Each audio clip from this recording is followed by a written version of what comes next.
Yes, question for Bernie. A few years back, I have the privilege of having one of my work mastered by you, and I remember you have the preference of dual mono files instead of stereo interleave. And I never found out why.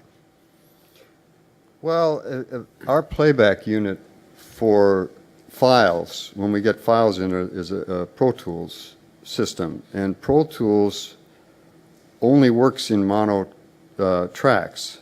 So if you send in interleaved files, before Pro Tools will mount it onto a session, it has to be taken back apart and put into left-right. And contrary to what a lot of people feel about or know about digital, every process you do degrades the sound.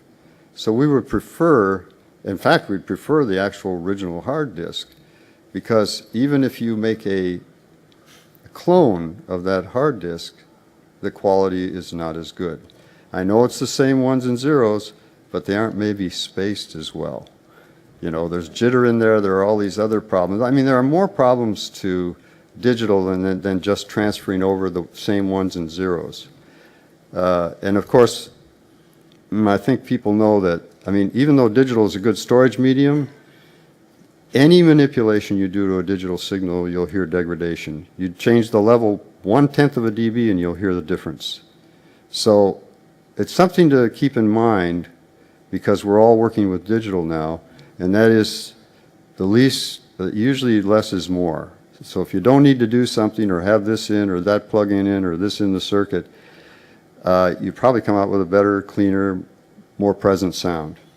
All you have to do is burn a CD in your computer at 1x versus the fastest possible, and you'll hear differences, even though it's the same ones and zeros. Ones and zeros, yeah. I was supposed to stop, but we'll take one more question very quickly since you're standing up there so long. Thank you. It was actually a two-part question. I think they go together. How do you feel about mastering now to what is essentially to MP3s as opposed to vinyl, and where any of you stand in terms of the loudness wars and the over compression of The loudness everything? wars are still there. Well, I mean, I was just curious where you see it going, or if it's going to only get worse. Or obviously, there's a limit to how much you can limit. It got worse when Metallica record came out. That was, in my opinion, and that was not mastering, by the way. That was the way it was mixed. That represents the culmination of how loud it could possibly ever go. So it has backed off. You should check out the Chinese Democracy record I did for Guns N' Roses. It was mastered like it was 1980. It's got real dynamics, and Axl wanted everything to have tons of dynamics, and you put it on and you just turn your playback knob up a little bit, and it's like, my God, it's music. Yeah. It takes a very secure producer to not engage in the level wars. And people, in the last year, maybe the last 2 years, people actually come in and say, Greg, this does not have to be the loudest record. Not everybody says that, but yeah, most of the time the one we had a couple of weeks ago was one of the guys came in and he said, look at this email, and it said, the album sounds perfect, I really like it. Is there a way that you could make it 3 dB louder without using compression? Yeah. So 3 dB louder, not a half a dB louder, 3 dB louder without using compression. The answer to that would be no.